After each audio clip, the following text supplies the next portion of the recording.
Hello friends. दोस्तों, market में आज गजब का कोहराम मचा था। मार्केट ने कहर ढा दिया।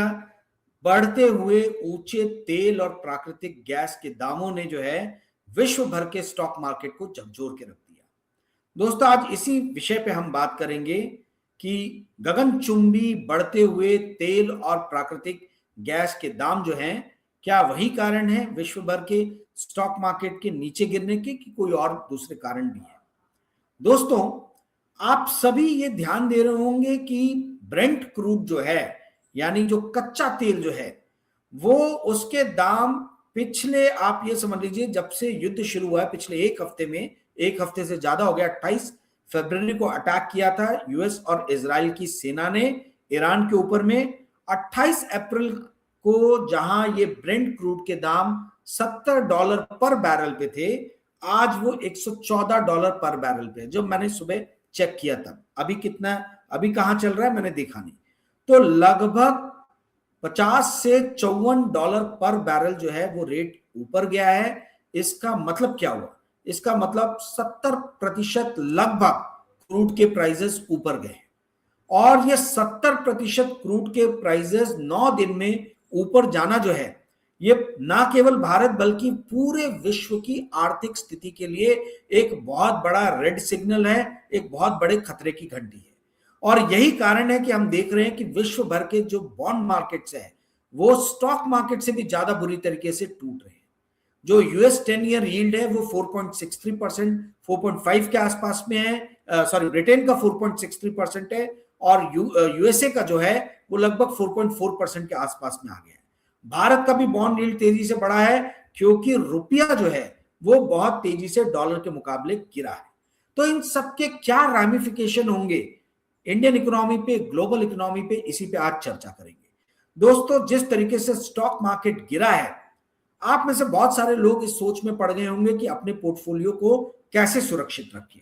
मैं भी बहुत दिनों से यही सोच रहा था। इस चीज का आगाह तो मिल ही रहा था हमको अलग अलग मैगजीन्स के माध्यम से, मीडिया के माध्यम से, कि अमेरिका और इजराइल जो है ये ईरान पे हमला करना चाह रहे हैं। परंतु इस स्थिति से हम कैसे निपटे, इस चीज के ऊपर मैं काफी दिन से रिसर्च कर रहा था, और उसी पे मैं एक पेड वीडियो 11 मार्च को लेके आ रहा हूं। यदि आप में से कोई भी इस पेड वीडियो को देखना चाहता है तो मुझे 9860317209 पे संपर्क कर सकता है। दोस्तों, आप में से बहुत सारे लोग सोच रहे होंगे कि तेल और प्राकृतिक गैस, जो नेचुरल गैस है, इसके ऊपर ही पूरा विश्व जो है वो खाड़ी देशों के ऊपर में निर्भर है। परंतु इसके इतर भी, इसके अलावा भी बहुत सारे ऐसे पदार्थ हैं जिसके लिए पूरा विश्व जो है वो खाड़ी मुल्कों के ऊपर में डिपेंडेंट है। एक छोटा सा मैं आपको एग्जांपल दे देता हूं, जो पेड वीडियो में मैं विस्तृत रूप से बात करने वाला हूं। वो क्या है? Apart from natural gas and oil, middle east is also a very big producer of aluminium. Almost 10% of global aluminium is being produced in middle east. मतलब विश्व का 10% जो अल्मोनियम है, इस अल्मोनियम की पूर्ति जो है, आपूर्ति जो है, वो खाड़ी देशों से होती है। पर बहुत कम लोगों को ये बात मालूम है। बहुत कम लोगों को ये भी बात जो है ये मालूम होगी कि अल्मोनियम का एक स्मेल्टर, यदि मान लीजिए बंद करने में 1 महीने का समय लगता है, तो उसको वापस से चालू करने में 1 साल का समय लगता है। ये रेशियो है, ये अनुमानन मैं आपको बता रहा हूं। मतलब अल्मुनियम का स्मेल्टर यदि एक बार बंद किया गया तो उसको चालू करने में काफी समय लगता है। तो उस दौरान जब अल्मुनियम के स्मेल्टर्स बंद रहेंगे और उनको चालू करने का प्रयास किया जाएगा, तो अल्मुनियम की आपूर्ति होगी कहां से? 75 मिलियन टन के आसपास में विश्व में हर साल अल्मुनियम का जो है वो कंजम्पशन होता है। स्टील का कंजम्पशन लगभग 2 बिलियन टन के आसपास में है, और अल्मुनियम 75 मिलियन टन के आसपास में है। दोस्तों, खाड़ी देश, जैसा कि मैंने आपको बताया, 10% अल्मुनियम बनाते हैं। अब हो ये रहा है कि अल्मुनियम वो बना के रखेंगे कहां? क्योंकि ये जो अल्मुनियम बना रहे थे, ये स्ट्रेट ऑफ हार्मूज से होके ही जो है वो एशिया और आपके अन्य राष्ट्र जो हैं, south east Asia, south Asia, China, east Asia, यहाँ पे स्ट्रेट ऑफ हार्मूज से ही होके गुजरता है। अब वो बंद है, वहां पे जो भी जहाज वहां से क्रॉस हो रहा है उसके ऊपर में ईरान मिसाइल दाग दे रहा है। तो अब ये इनकी प्रोडक्शन करने की कैपेसिटी जो है वो तो चला ही रहे थे पहले फुल स्केल में, क्योंकि वर्ल्ड ओवर अल्मुनियम की कमी थी। परंतु अब ये हो गया कि अल्मुनियम इतना प्रोड्यूस हो गया उसको रखने की जगह नहीं है। सेम यही प्रॉब्लम नेचुरल गैस के साथ भी जा रही है और सेम यही प्रॉब्लम क्रूड ऑयल के साथ भी जा रही है। नेचुरल गैस और क्रूड ऑयल ने इंस्टेंटली तुरंत ही रिस्पॉन्ड किया और हमने देखा कि पहले ही दिन जिस दिन ये युद्ध आरंभ हुआ था, नेचुरल गैस के प्राइसेस यूरोप में फ्यूचर मार्केट में 40% अप थे। क्रूड हम देख रहे हैं कि 70% अप हो गया है 28 फरवरी से लेकर 9 मार्च के बीच में। एल्यूमिनियम के प्राइसेस पे अभी तक वैसा इंपैक्ट नहीं पड़ा। तो इसी तरीके की बातें जो है ये मैं अपने पेड वीडियो में लेके आने वाला हूं, जो 11 मार्च को मैं आप लोगों के साथ चर्चा करूंगा। तो दोस्तों उसकी एक छोटी सी झलक मैंने दी। अब आते हैं आज के इस विषय पे। देखिए ऐसा है कि स्ट्रेट ऑफ हॉर्मुज से हर महीने जो है वो लगभग 20 से 22 मिलियन बैरल ऑयल जो है वो पास होता है। ये 5 राष्ट्र है, Saudi Arabia, Qatar, Oman, UAE और Qatar, Oman, UAE, Saudi Arabia और एक और राष्ट्र है। ये 5 राष्ट्र जो हैं इनका तेल जो है ये जाता है आपके चाइना की तरफ, इंडिया की तरफ। हाँ, 5वां राष्ट्र है इराक। तो 5 ये राष्ट्र जो है इनका तेल जो है वो east Asia, south east Asia और साउथ एशिया की तरफ आता है। भारत साउथ एशिया में आता है जैसा कि आपको पता है। अब ये बंद हो गया है। जितनी भी कैपेसिटी थी ऑयल भरने की टैंकर्स की, वो पूरी की पूरी आज की डेट में लगभग 90% भर गई है। और सऊदी अरबिया के मंत्री ने ये कहा है कि अब हम एक टॉप टैंक वाली पोजीशन में आ गए। टीओपी, टॉप, TAN के टैंक। टॉप टैंक का अर्थ ये होता है, ये एक जार्गन है जो बहुत कम लोगों को पता है। टॉप टैंक का अर्थ ये हुआ कि ऐसी स्थिति जब आपका प्रोडक्शन ऑयल का हो रहा है परंतु जिस रफ्तार से प्रोडक्शन हो रहा है उस रफ्तार से स्टोरेज कैपेसिटी बिल्ड नहीं हो रही, और जितनी स्टोरेज कैपेसिटी है वो ऑलरेडी सब फुल चल रही है, पूरी भरी हुई है। तो अभी हम देख रहे हैं कि हम उसी टॉप टैंक पोजीशन पे आ गए। और अगेन जो प्रॉब्लम अल्मुनियम में है वही प्रॉब्लम नेचुरल गैस और क्रूड में भी है। हालांकि अल्मुनियम में बहुत बड़ा है, नेचुरल गैस और क्रूड में उतना बड़ा नहीं है। यानी इसका मतलब है कि एक बार आपने क्रूड ऑयल के कुएं, तेल के कुएं बंद किए तो वापस से वो शुरू करने में बहुत समय लगता है, क्योंकि जो प्रेशर बिल्डअप करना पड़ता है तेल को अर्थ क्रस्ट से, धरती से बाहर निकालने के लिए, वो प्रेशर जल्दी बिल्डअप होता नहीं है। तो प्रेशर को फिर से बिल्डअप करने में काफी समय लगता है। नेचुरल गैस के साथ भी यही प्रॉब्लम है। तो समस्या अभी प्रोडक्शन की नहीं है, समस्या यह है कि विश्व में स्टोरेज जो है, खासतौर पे गल्फ नेशन में स्टोरेज कैपेसिटी पूरी भर गई है और ट्रांसपोर्ट नहीं हो पा रहा। ट्रांसपोर्टेशन की समस्या आ गई है। ट्रांसपोर्ट चूंकि ऑयल जो है वो हो नहीं पा रहा है, या नेचुरल गैस गल्फ से ईस्ट एशिया या साउथ ईस्ट एशिया या साउथ एशिया आ नहीं पा रहा है, इसीलिए प्रोडक्शन करने का मतलब नहीं। आप तेल को कहां स्टोर करोगे, आप नेचुरल गैस को कहां स्टोर करोगे, कितना स्टोर करोगे, यही समस्या जो है वो आ रही है। इसी कारण से हम देख रहे हैं कि ब्रेंट क्रूड हो चाहे नेचुरल गैस हो, सबके प्राइसेस बहुत तेजी से ऊपर भागे। अब आप पूछोगे ये सवाल कि भाई आज इंडिया का मार्केट क्यों गिरा। देखिए ऐसा है कि कैपिटल इकोनॉमिक्स की रिपोर्ट मैंने आपको लास्ट वीडियो में भी बताया था। उनका मानना है कि $10 अगर बढ़ता है इन्फ्लेशन, क्रूड का प्राइस, तो इन्फ्लेशन 0.3 से 0.5% बढ़ सकता है वर्ल्ड ओवर, ग्लोबली। और यहां तो हम देख रहे हैं कि $40-50 जो है वो बढ़ गया, तो लगभग 1.5% जो है, 1.5% विश्व भर में महंगाई जो है वो बढ़ने की आशंका है। परंतु भारत में इससे कई गुना ज्यादा महंगाई बढ़ने की आशंका है। आप पूछोगे कैसे। भारत 88%, 85 to 88% अपना क्रूड का रिक्वायरमेंट जो है वो इंपोर्ट करके मंगाता है। भारत का लगभग आधा इंपोर्ट जो है वो Iraq, Saudi Arabia, UAE, Kuwait, Oman, ये 5 राष्ट्रों से ही होता है। और भारत कतर के ऊपर में बहुत बुरी तरीके से आश्रित है नेचुरल गैस के लिए, एलएनजी के लिए। कतर जो है वर्ल्ड का सबसे बड़ा एलएनजी प्रोड्यूसिंग कंट्री है, सबसे बड़ा प्रोड्यूसर है। तो कहने का अर्थ यह है दोस्तों कि चूंकि वहां से रॉ मटेरियल जो है, जो मैन्युफैक्चरिंग के लिए जरूरी है, जैसे नेचुरल गैस हो गया या ऑयल हो गया, ये बहुत ज्यादा आप ये कह लीजिए कि हम लोग इसके ऊपर में डिपेंडेंट है, हमारी मैन्युफैक्चरिंग डिपेंडेंट है।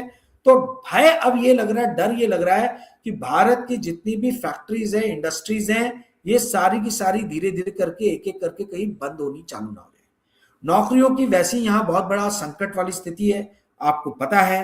क्रूड आएगा नहीं तो ट्रांसपोर्टेशन भी महंगा होगा, मैन्युफैक्चरिंग बंद होगी तो नौकरियां जाएंगी, मैन्युफैक्चरिंग कम होगी तो माल कम बनेगा, माल कम बनेगा तो ज्यादा, 140 करोड़ की जनसंख्या वाला देश है, तो ज्यादा लोग कम माल को खरीदने जाएंगे तो महंगाई बढ़ेगी, है ना। यानी more rupee if chase few goods are being chased by more money, तो क्या होगा, महंगाई बढ़ेगी। तो एक तरफ महंगाई बढ़ने की आशंका है, दूसरी तरफ बेरोजगारी बढ़ने की आशंका है, तीसरी तरफ रुपया जो है वो गिरे जा रहा है, जिससे बैलेंस ऑफ पेमेंट की भी सिचुएशन आगे चल के हो सकता है कि उसके लिए मुसीबत आए। हालांकि हमारे foreign exchange reserve all time high के आसपास में है। तो ये सारे जो संकट है, ये सारे संकटों पे मार्केट सोच रहा है कि भाई भारत जो है वो इसका निवारण कैसे करेगा, इसका निदान क्या है, क्या सोल्यूशन है। और इसी पेशो पेश में जो है मार्केट आज इसी कंफ्यूजन में जम के गिरा कि आने वाले दिन हो सकता है कि भारत के लिए आर्थिक रूप से बहुत ज्यादा विकट रहे, बहुत ज्यादा मुश्किलों का सामना जो है वो शायद भारत को करना पड़े। हमारी सबसे बड़ी जो मुसीबत है वो है भारत देश की जनसंख्या। जो जनसंख्या पहले बूंद मानी जा रही थी इस देश के लिए, आज वो बेन हो गई है। जो हम सोचते थे कि हमारा एसेट है, हमारा फायदा है, मतलब हमारी स्ट्रेंथ है, आज वही एसेट, वही स्ट्रेंथ जो हमारी पॉपुलेशन है, आज हमारी वीकनेस हो गई है। क्योंकि अनएम्प्लॉयमेंट बढ़ रहा है, महंगाई बढ़ रही है, क्योंकि बहुत सारे लोग कम रिसोर्सेज पे काबिज होने का प्रयास कर रहे हैं। तो कहने का अर्थ यह है दोस्तों कि ऐसे समय में जब रुपी जो है वीक होता हुआ नजर आ रहा है, इंडिया एक्सपोर्ट नहीं कर पा रहा क्योंकि ट्रांसपोर्टेशन लाइंस खुली नहीं है, ठीक है। ऐसी स्थिति में हम ये देख रहे हैं कि हमारा रुपया भी वीक हो रहा है। आपको मैंने पहले भी बताया कई बार वीडियो में कि करंट अकाउंट जो है वो बहुत इंपॉर्टेंट पैरामीटर है या यार्डस्टिक है किसी भी देश की इकोनॉमी को देखने का, जैसे जीडीपी है। और करंट अकाउंट बैलेंस जो है, इसका फॉर्मूला है trade balance plus primary balance plus secondary balance. यदि ट्रेड बैलेंस हमारा जबरदस्त रूप से नेगेटिव हो जाए तो भारत के लिए बहुत बड़ी समस्या खड़ी हो सकती है। हमको इंपोर्ट की आवश्यकता है क्योंकि 140 करोड़ के लोगों के ईंधन से लेके तो फर्टिलाइजर जो है वो इंडिया बहुत भारी मात्रा में मंगाता है। आपको मालूम है बिना फर्टिलाइजर के फसल नहीं उग सकती, फसल नहीं उगेगी तो खाने के हम मोहताज हो जाएंगे, दाने दाने के मोहताज हो जाएंगे। तो कहने का अर्थ यह है दोस्तों कि फ्यूल से लेके फर्टिलाइजर तक और गोल्ड से लेके आप ये समझ लीजिए सिल्वर तक सारी चीजें इस देश में इंपोर्ट होती है। पर डिमांड है, पर देश के अंदर में चीजें आ नहीं पा रही हैं क्योंकि ट्रांसपोर्टेशन नहीं हो पा रहा है। और वहीं दूसरी तरफ रुपया कमजोर होता जा रहा है जो आने वाले दिनों में देश में महंगाई बढ़ाएगा। ये सारी चीजों का आकलन करते हुए मार्केट आज बुरी तरीके से गिरा।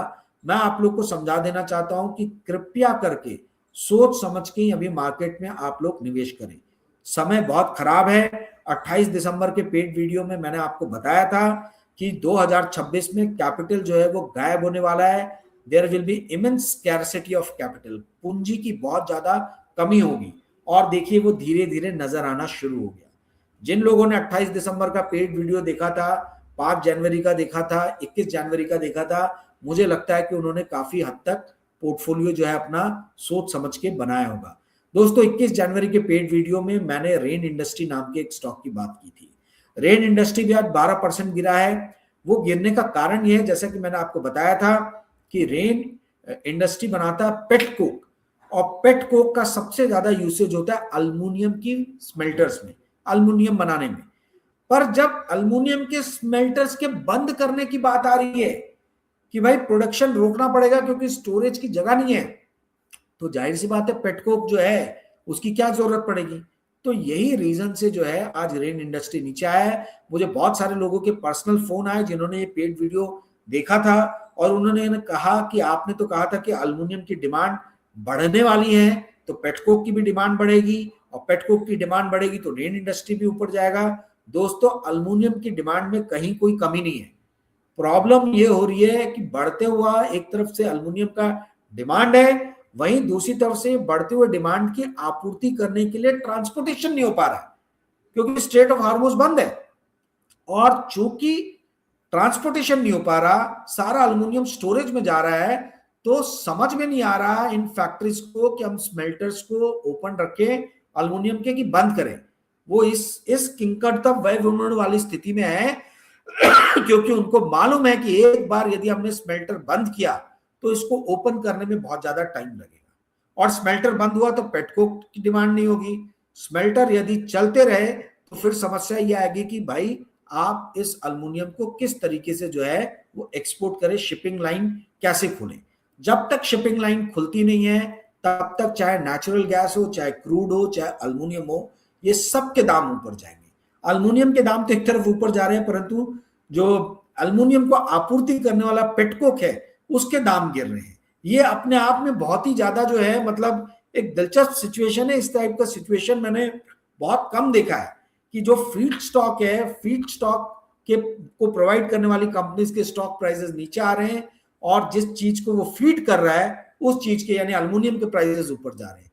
तो बड़ी ही अजीब सिचुएशन में है हम लोग, और इस सिचुएशन में बहुत ही सोच समझ के जो है वो निवेश करने की आवश्यकता है।